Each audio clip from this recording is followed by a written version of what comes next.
masjid, imamnya di dalam masjid, makmumnya di luar masjid, maka jaraknya jangan terlalu jauh. Jaraknya adalah 300 dirok dari masjid, bukan dari imam. Jadi misal imam di sini terus putus, makmumnya di luar sana, maka ngitungnya dari ujung masjid itu keluar, bukan dari imam. Karena masjid ini dianggap satu tempat, tidak boleh dianggap sebagai pemisah. Jadi kalau di satu masjid itu dianggap bareng. Jadi meskipun jenengan di sini, imam di sini, jenengan di belakang sana, itu dianggap bareng karena ini masjid. Nah, terus sekarang yang kita bahas adalah kalau orang berjamaah di luar masjid. Bismillahirrahmanirrahim. Wa in kana al-imamu wal ma'mumu fi ghairil masjid. Apabila imam dan makmum ada di luar masjid, ya. Imma fadaan au binaan. Baik itu di ruang terbuka, lapangan atau apapun, au binaan atau di sebuah bangunan, di gedung. Maka fasyartu, maka syaratnya adalah alla yazida ma bainahuma ala 300 dira'in. Harus jaraknya tidak boleh melebihi 300 dirok. 300 dirok. Satu dirok itu ini dari ujung jari sampai siku, itu satu dirok. 300 dirok itu panjang sekali. 300 dirok itu 120 meter panjang. Jangan lebih dari itu pemisahnya. Jarak ini berlaku antara jarak imam dan makmum, atau wakada baina kulli saffain, jarak antara masing-masing shaf. Jadi kalau ada shaf terpisah terlalu jauh, melebihi 300 dirham atau 120 meter, jauh banget ya. Jauh banget. Ini ke pagar situ berapa meter kira-kira? Ke pagar luar itu. Ya. Lebih dari situ. Nah, kalau sudah terlalu jauh maka nggak bisa disebut berjamaah. Jadi kalau jaraknya masih terlihat, ya, masih terlihat itu orangnya begitu.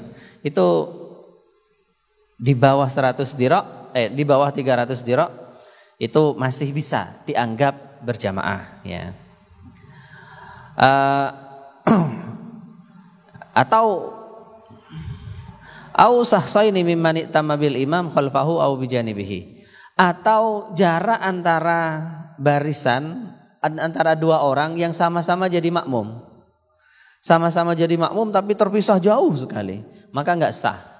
Namanya bukan berjamaah, begitu. Ya, ini syarat yang pertama, jangan terlalu jauh. Tapi batasnya bukan hanya jauh ya, harus tahu.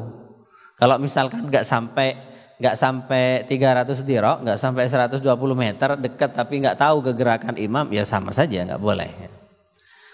Kemudian wa alla yakuna bainahuma ha'il. Jangan sampai ada penghalang antara keduanya.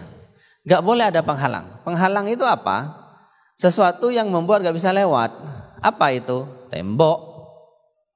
Apa itu? Teralis misalkan. Jadi meskipun kelihatan tapi kalau enggak bisa lewat, maka enggak bisa lewat secara lurus begitu. Maka itu namanya penghalang, nggak boleh. Bisa lewat tapi harus muter, nggak sah. Bisa lewat tapi lewat pintu yang ditutup, harus dibuka dulu pintunya, nggak sah. Jadi harus jalan tembus konek ke depan, begitu. Jadi masalah ini para hadirin banyak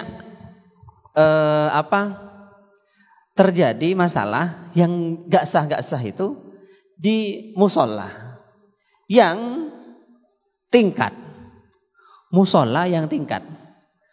yang lantai 2 itu ada di belakang, tangganya ada di belakang, itu gak boleh, gak sah. Kenapa? Misal anggap ini musola ya, susunan ini musola. Lah ini lantai 2 ini kan di sini.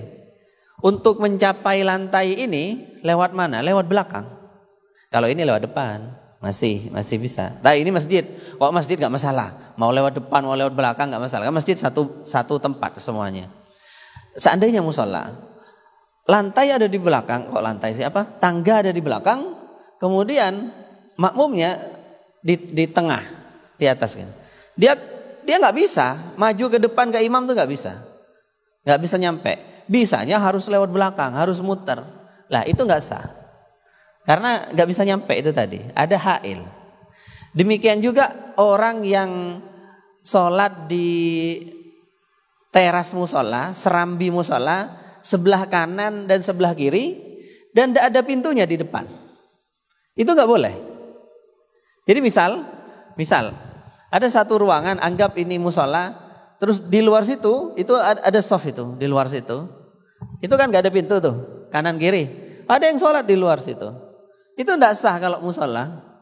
Kenapa? Karena untuk nyampe ke imam dia nggak bisa, harus muter ke belakang. Biasanya kan musola itu pintunya di tengah.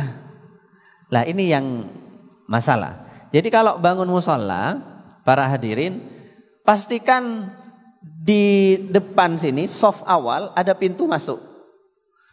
Kanan kiri ada pintu masuk supaya bisa dipakai. Ada orang yang nggak bikin pintu, bikin jendela tapi jendelanya panjang ke bawah, kusennya segini panjang, terus kemudian bisa dibuka ke samping. Akhirnya orang juga bisa masuk. Lah itu boleh. Ngakali, bukan pintu, jendela, tapi jendelanya bisa dibuka ke samping, ya jadi pintu juga akhirnya. Boleh, nggak apa-apa. Jadi supaya tidak ada hail, penghalang antara imam dan makmum lurus ke depan, begini. Kalau mau bangun lantai 2, maka pastikan ada tangga yang ke depan. Jadi tangganya itu di samping ke depan. Di belakang ada tangga lagi, monggo silakan. Jadi tangganya harus ada 2 atau 1 saja yang dari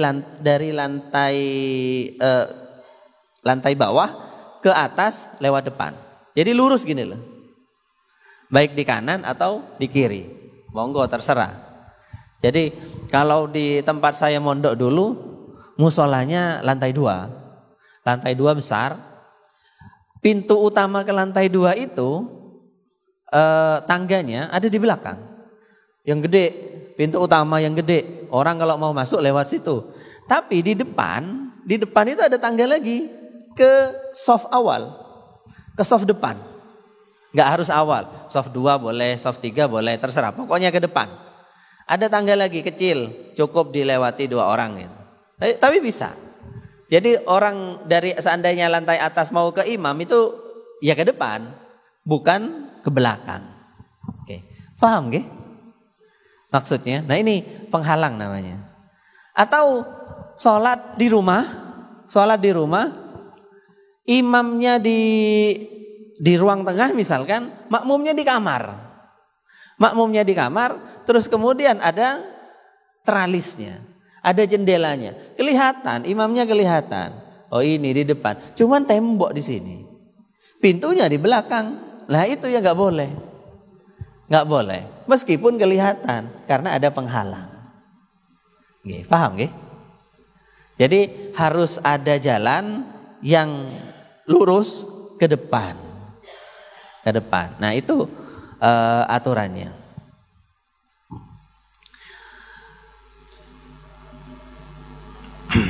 Terus kemudian di sini dijelaskan wala yadurru fi jami'i ma dzukir syari'un walau kasura turukuhu. Tidak masalah kalau antara imam dan makmum itu terpisah jalan raya. Jalan raya bercabang-cabang tidak masalah. Ini sudah kita jelas kemarin. Di luar itu banyak jamaah yang luar biasa besar. Kalau sholat Jumat, sholat Id itu bisa sampai 2 kilo, 3 kilo jamaahnya.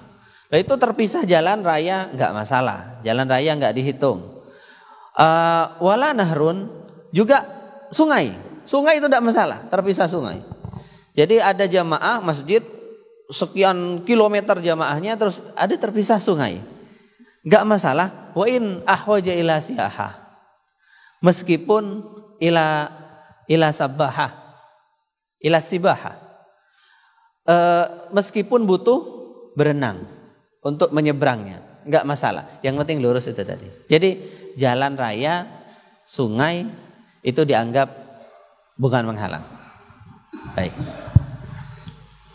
Kemudian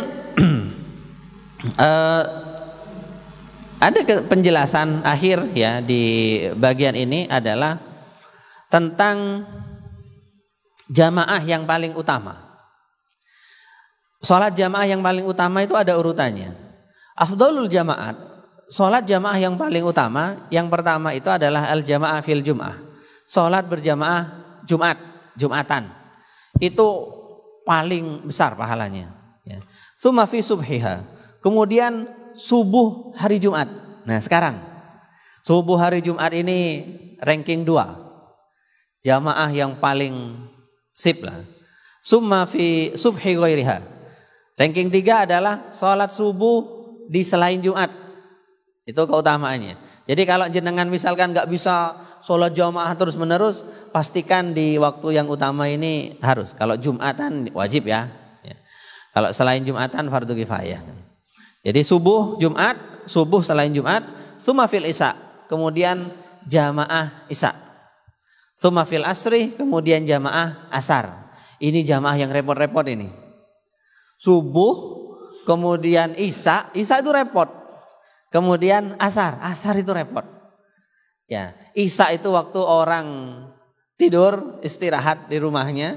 Asar itu waktu orang ya pulang, capek kerja, malas ke masjid. Ya ini. Kemudian wa ammal jamaah fi dhuhri wal jamaah fil maghrib, kalau jamaah duhur dan maghrib fahuma sawa, sama, pahalanya sama. Ya, kenapa? Karena mudah. Biasanya duhur ya orang sedang berhenti kerja, sedang rehat sebentar, bisalah jamaah sama teman-temannya. Kemudian maghrib sama seperti itu, mudah. Wa tanqati'ul jamaah bi khuruji imamihi min sholatihi bi hadasin aw ghairihi. Nah, salat jamaah itu kapan putusnya? Salat jamaah itu putus ketika imamnya itu putus salat, ketika imamnya berhenti salat. Baik karena hadas atau karena yang lain, karena apapun. Atau karena selesai salatnya, jamaah berhenti. Ketika imamnya berhenti salat, misal imamnya sudah salam yang pertama, nyampe ke huruf mim, assalamualaikum. Assalamualaikum, maka jamaah berhenti itu sudah. Warahmatullah. Jadi salat yang kedua, salam yang kedua itu sebenarnya sudah selesai salat, tapi masih tetap harus. Tapi secara teknis salatnya sudah selesai di yang pertama. Kemudian atau imamnya hadas. Begitu imamnya batal, langsung berhenti, jamaahnya langsung terputus. Ya. Walil makmum, bagi makmum, qat'uha biniyatil mufaraqah. Makmum boleh memutus jamaah, boleh dengan niat mufaraqah. Mufaraqah itu apa? Berhenti jadi makmum, pisah jamaah. Saya mau niat lanjut sholat sendiri, itu mufaraqah, boleh. Lakinnahu yukrahu, tapi mufaraqah ini makruh, jelek. Illa liudrin, kecuali ada udurnya. Apa udurnya? Kamarodin, misal sakit. Imamnya itu ya sholat berjamaah lambat lah biasa. Makmumnya nggak kuat karena sakit. Akhirnya makmumnya, saya mau nerusin sholat sendiri. Terus mufaraqah tengah jalan boleh, nggak apa-apa, nggak jelek. Atau wa tatwili imamin, imamnya terlalu panjang, baca surat kok lama banget. Makmumnya sedang repot ini, makmumnya sedang ada kebutuhan, makmumnya terburu-buru, imamnya kok lambat sekali. Akhirnya makmumnya boleh mutus jamaah, mufaraqah, nggak apa-apa. Wa tarkihi sunnatan maksudah, kata syahudi awalin. Imamnya meninggalkan sunnah yang muakkad, contoh tasahud awal dengan sengaja, itu boleh makmum mufaraqah. Ya, kalau imam lupa ya nggak masalah, nanti kan sujud sahwi. Tapi kalau ada imam kayaknya sengaja ini memang orangnya sering nggak tasahud awal misalnya, lalu nggak tasahud awal. Ya udah, mufaraqah saja, sempurnakan sendirian. Nah, itu aturan-aturan jamaah mufaraqah. Kemudian walau adrakal masbuk al-imama fi ruku'in mahsubin lil imam wa tma'anna yaqinan qabla irtifa'i imamihi an aqalihi adrakar rakaah. Nah, ini yang penting. Ketika makmum nututi imam waktu ruku, nggih. Dan ini imamnya ini betul-betul nututi imam waktu rukunya dihitung tumakninah. Maka baru dia makmum dapat 1 rakaat ketika nututi ruku. Nah, nututi ruku itu begini ya. Saya praktek ya, misal tangan ini satu imam, ini satu makmum. Ini imam Allahu Akbar, makmum baru datang. Allahu Akbar. Nah, ini nututi bareng. Masih ada tumakninah bareng imam. Tumakninah batasnya 1 detik saja. Subhanallah, 1 detik saja. 1 detik bareng imam, tek. Nah, ini baru dihitung namanya. Dia nututi dapat 1 rakaat. Tetapi kalau salipan enggak. Salipan enggak?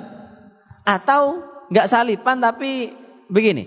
Imam ruku, makmum ruku. Allahu Akbar, ternyata imam berdiri. Jadi begitu makmum nyampe Allahu Akbar, imam berdiri. Lah ini namanya enggak bareng imam. Ini enggak nutut. Enggak nutut. Ada beberapa orang yang menganggap ini nutut, itu salah gitu. Itu salah. Kalau lihat praktek orang yang masbuk imamnya ruku salipan sebenarnya dengan imam. Allahu Akbar, imamnya Allahu Akbar. Lah ini enggak dapat rakaat. Jadi harus betul-betul tumakninah bareng imam. Minimal 1 detik bareng masih ruku baru itu dihitung. Nah. Wa yukabbiru fi hadhil halah takbirata taharrum wa ukhra liruku. Kalau masih nutut ruku begini, maka takbirnya 2 kali. Yang pertama takbiratul ihram, Allahu Akbar, imam kan ruku kan. Jadi misal imam ruku, makmumnya baru datang, makmumnya takbiratul ihram, Allahu Akbar, langsung Allahu Akbar lagi. Allahu Akbar yang kedua ini Allahu Akbar untuk ruku bareng imam, baca. Tapi kalau kira-kira gak nutut, maka gak usah Allahu Akbar. Yang keduanya itu gak usah, karena ini ya gak nutut sudah, gak ada. Gak usah Allahu Akbar, 1 kali saja. Terus kalau takbir 1 kali, niatnya takbir ruku, ya malah gak sah, karena gak takbiratul ihram, otomatis. Kemudian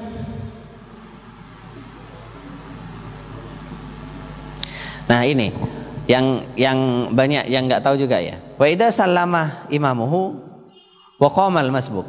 Ketika imamnya sudah salam, makmumnya berdiri.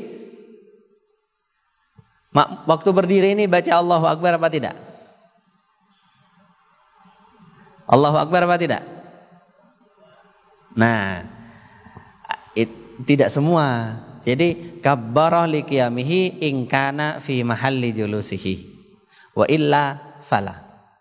Jadi ketika makmum masbuk mau nambah rakaat, mau berdiri, itu Allahu Akbar atau tidak? Tergantung. Dia duduk tahiyat itu memang betul-betul waktunya duduk alias rakaat kedua atau tidak. Kalau rakaat kedua kan waktunya memang tahiyat kan? Waktunya tahiyat. Bareng imam tahiyat. Cuman imam sudah rakaat terakhir, makmum masih rakaat kedua. Lah ini ketika bangun bertakbir. Karena duduknya itu bukan duduk asal ikut imam, tapi dia juga waktunya tahiyat juga. Jadi bangunnya takbir. Tapi kalau makmum tidak dalam posisi rakaat kedua, gak usah takbir. Nggak usah takbir.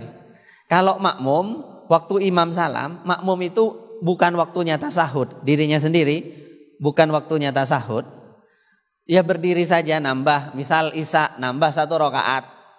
Kan duduk tasahudnya itu bukan waktunya tasahud dia, cuman gara-gara imamnya tasahud ya ikut. Maka dia berdiri, gak usah Allahu Akbar, karena bukan gerakan dia itu gerakan karena ikut imam, bukan aslinya gerakan yang dia sendiri lakukan. Sedangkan dia ikut imam, imamnya sudah selesai, jadi dia tidak ikut siapa-siapa, dia sudah nambah sendiri, gerakan sendiri, gak ikut imam, dan juga bukan gerakannya sendiri. Ya udah, gak usah takbir intikal. Jadi cukup langsung berdiri saja, diam, begini. Jelas nggih? Nah ini. Kemudian ini juga watajusul istinabah fil imamah. Boleh mengganti imam. Imamnya itu minta ganti. Nah, lebih tepatnya. Boleh imam itu minta ganti. Jadi kalau imam batal, ganti. Imam kalau batal gak boleh melanjutkan. Mau malu kayak mau apa ya nggak boleh, tetap harus, karena itu tanggungannya. Dia harus pergi kemudian minta ganti. Kamu lanjutkan jadi imam ya di belakangnya. Jadi usahakan yang soft pertama itu ada yang pantas jadi imam juga untuk ganti. Nah itu yang kemudian meneruskan jadi imam. Kalau imam batal di Fatihah, berarti penggantinya ngulang Fatihah dari awal. Jangan meneruskan. Gak bisa nerusin Fatihah, itu gak bisa. Kalau surat, baca surat pendek gak apa-apa. Neruskan gak apa-apa, karena tidak disyaratkan harus nyambung. Kalau Fatihah harus nyambung. Kalau ruku, sujud ya seperti itu sudah. Melanjutkan gerakan di mana yang gerakan itu putus. Oke. Boleh. Harus maju enggak? Enggak harus. Kita sudah bahas kemarin waktu soft. Jadi pengganti imam itu enggak harus maju. Kalaupun maju, cukup maju 1 langkah sedikit di softnya sendiri. Jangan jalan ke mihrab. Enggak usah, cukup di softnya sendiri. Lanjutkan, yang penting suaranya dikeraskan. Yang lain biar tahu kalau itu imamnya. Cukup begitu saja.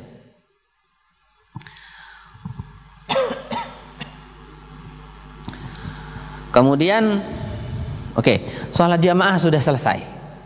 Pembahasan sholat jamaah sudah selesai. Pasal selanjutnya membahas sholat qashar dan jamaah. Ini pembahasan panjang lagi ini. Panjang lagi. Detail-detailnya banyak. Soal jamaah ada pertanyaan apa tidak?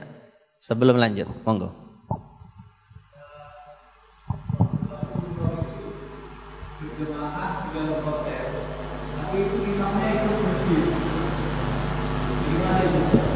Nah ini yang banyak tuh. Banyak. Waktu umroh ada sebagian hotel memang dekat sekali dengan masjid. Buka jendela ini kelihatan masjid. Jamaahnya meluber, sholatnya di kamar. Kamar hotelnya pasti tertutup kan? Iya. Kenapa? Musola. Nah, di hotelnya ada musola, bukan masjid kan? Kan bukan masjid kan? Hotel, musola itu namanya, musola hotel. Terus imamnya di masjid besar, gimana? Boleh apa enggak? Boleh kalau dari kamar itu ada jalan tembus ke bawah. Masalahnya kan tidak ada, pasti muter. Nah itu enggak boleh, enggak sah itu. Gak sah. Tapi banyak Ustadz yang begitu. Ya banyak orang gak ngerti memang. Jadi ini praktek di Mekah. Ya praktek di Mekah. Saya harus mengulang-ulang ini poin ini. Di Mekah itu banyak orang gak ngerti fikih.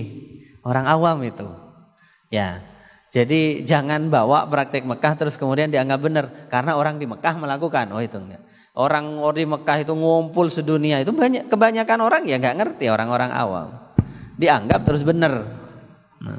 Nah itu enggak, termasuk itu praktek yang seperti itu. Itu enggak boleh, enggak bisa. Meskipun tahu gerakan imam, karena suaranya kan kencang, Allahu Akbar masjid kencang, nggak bisa tetap, nggak bisa. Ya sama seperti ini misalkan, ini ada tetangga kan nggak sampai 120 meter nih, ada rumah, misalkan sholat di ini sebelah pagar, kan tahu toh, ya nggak bisa karena harus muter, terhalang masjid. Jelas nggak? Ada lagi? Monggo. Assalamualaikum warahmatullahi wabarakatuh. Waalaikumsalam warahmatullahi wabarakatuh. Pertanyaan Ustadz ya, saya pernah sholat subuh di satu masjid. Nah waktu itu imamnya sudah Allahumma dini ya, sudah Allahumma dini pendeta imamnya. Kunut. Iya. Nah waktu itu ada jamaah datang ikut sholat. Nah sholat itu apakah ngikuti ruku dari imam atau dari awal lagi itu? Tolong penjelasannya Ustaz. Terima kasih. Assalamualaikum warahmatullahi wabarakatuh. Waalaikumsalam warahmatullahi wabarakatuh. Jadi saya perjelas pertanyaannya. Imamnya sedang apa? Sudah kunut. Kunut. Makmum datang. Ngikuti kunut berarti. Itu apakah dihitung rakaat? Kunut itu setelah ruku kan? Berarti nggak nutut ruku. Nggak nutut ruku berarti nggak dapat rakaat. Nggak dapat rakaat. Pokoknya nggak nutut ruku ya nggak dapat rakaat. Harus nutut ruku dan tumakninah nututnya. Nututnya itu anteng. Setidaknya minimal 1 detik bareng imam, sama-sama begini, nunduk bareng 1 detik baru dapat hitung 1 rakaat. Kalau waktu kunut nggak dihitung itu sudah. Kalau imam sujud ya ikut sujud. Oh iya, kalau makmum makmum itu begitu datang masuk shaf itu langsung bergabung sholatnya, jangan nunggu-nunggu. Jangan karena makmumnya nggak nutut ruku terus sudah nggak nutut ruku biar diem aja nunggu sampai berdiri lagi imamnya, bukan begitu. Nah ini ada orang yang seperti itu, perhitungan banget. Karena nggak dapat rakaat terus nggak gabung, tuh diam dulu, tunggulah sampai berdiri. Enggak, salah itu. Jadi begitu nyampe dia harus ikut, sudah harusnya Allahu Akbar ikut, imam sujud ya sujud, imam tahiyat awal ya tahiyat awal, duduk bareng. Jadi nyampe mana ya dia gabung itu, cuman nggak dihitung, dia harus nambah lagi. Tapi itu kalau makin sedikit gitu kan sengaja, ya pahalanya makin sedikit karena jamaahnya makin sedikit gitu. Jadi bukan nunggu, bukan nggak boleh juga nyusul. Ada yang begitu karena ketinggalan ruku terus sholat cepat Allahu Akbar bismillahirrahmanirrahim alhamdulillahirabbil alamin terus ruku sujud ngejar imam terus bergabung, itu juga salah ya, malah batal sholatnya. Niat berikut imamnya sudah sujud atau sudah ruku sudah iktidal, dia masih gerakan sendiri, wah ini batal. Ada yang begitu itu ada. Ya, ada lagi. Monggo. Siapa?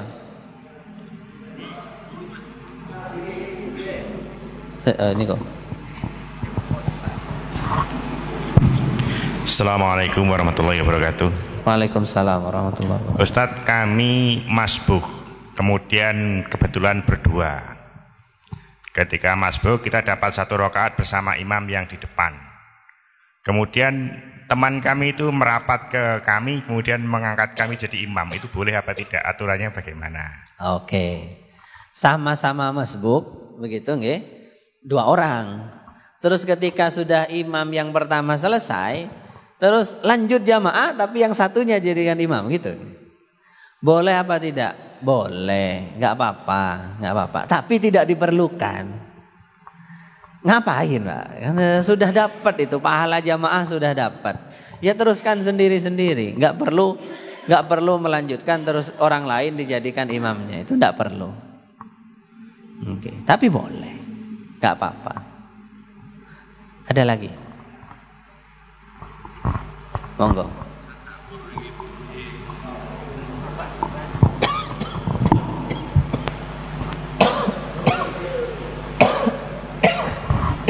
Assalamualaikum warahmatullahi ta'ala wabarakatuh. Waalaikumsalam warahmatullahi. Ketika datang ke masjid kita usahakan sholat sunat kan begitu gak lagi. Setelah sholat sunat kita sudah tahiyat akhir. Tahu-tahu iqamah. Setelah iqamah yang sholat sunat itu belum selesai kok berhenti. Gimana itu aneh? Kan nggak dapat pahala. Mengutamakannya untuk sholat berjamaah gitu. Ketika kita masuk masjid, sholat sunnah. Sholat sunnah, ya, tahiyatul masjid. Iya, tahiyatul masjid. Terus setelah tahiyat akhir iqamah begitu. Tapi yang sholat sunnah itu berhenti, mengutamakan untuk ikut sholat sunnah. Padahal tinggal sedikit untuk sholat sunnah selesai itu. Membatalkan sholat. Membatalkan sholatnya. Oh gitu. Geng. Jadi ada orang sholat tahiyatul masjid atau sunnah qobliyah ya. Terus kemudian jamaah dimulai. Langsung diputus sholatnya. Bagaimana? Boleh sholat sunnah itu boleh diputus. Tetapi tidak perlu. Tidak perlu. Dia melanjutkan saja tetapi dipercepat. Yang benar itu jangan diputus. Percepat. Kemudian gabung. Begitu. Nutut masih nutut. Kecuali pernah saya terangkan di sini. Jadi kalau sholatnya panjang, terus kemudian ada jamaah, langsung pendekin, nggak apa-apa. Langsung jadi 2 rakaat yang ringan, yang pendek. Jadi bukan diputus ya, biar tetap dapat pahalanya dua-duanya. Ada lagi, monggo.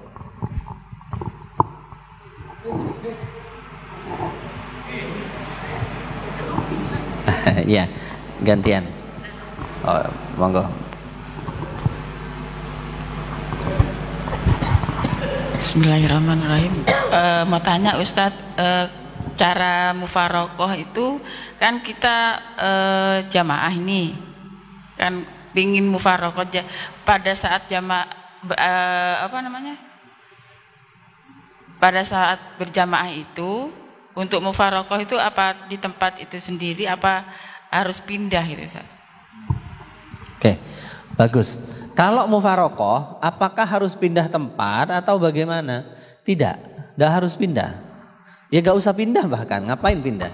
Langsung saja di tempatnya itu, di softnya itu ya lanjutkan sholat sendiri. Kemudian ya keluar dari barisan. Jadi kalau memang ada udzur,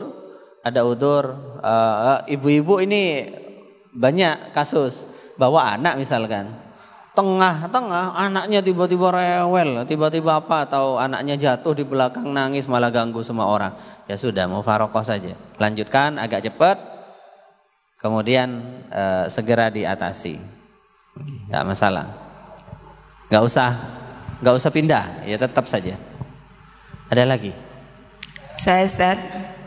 Assalamualaikum warahmatullahi wabarakatuh. Waalaikumsalam. Ini ada satu pertanyaan Ustadz.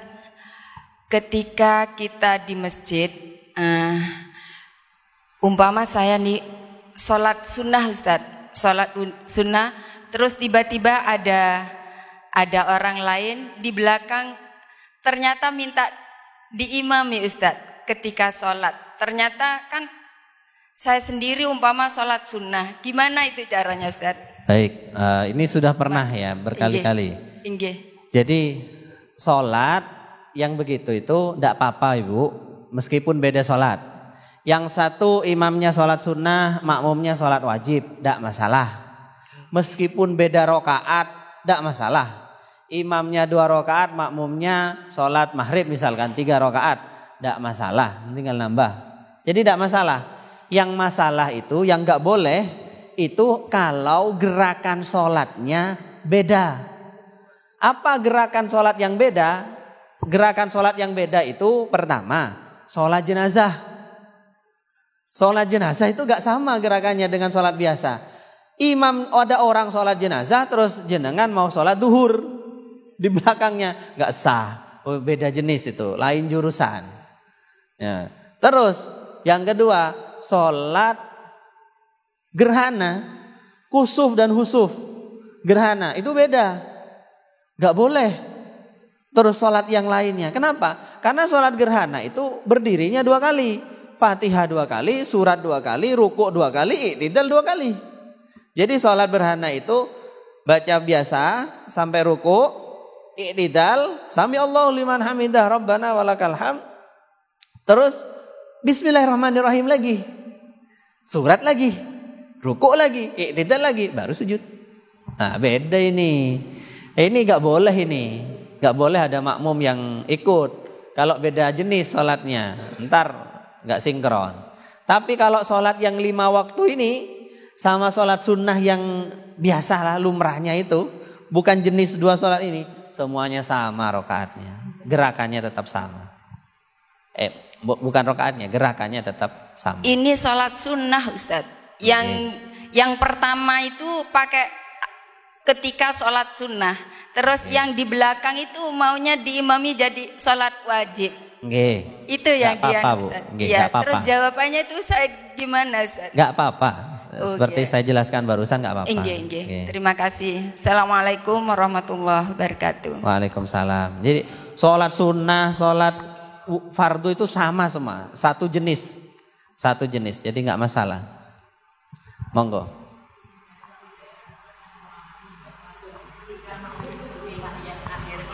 Itu dia saya baca Fatihah Ustaz. Apakah itu harus baca Fatihah? Lagi biar yang lain dengar. Jadi ada suatu daerah yang memahami bahwa misal ada seorang makmum yang nututi imam yang tahiyat akhir, kan dia hitungannya tidak menututi 1 rakaat kan. Itu saya baca Fatihah Ustaz. Itu apa harus baca Fatihah apa enggak ya? Oke. Imamnya tahiyat akhir, makmumnya baca Fatihah. Ya malah salah, batal malah.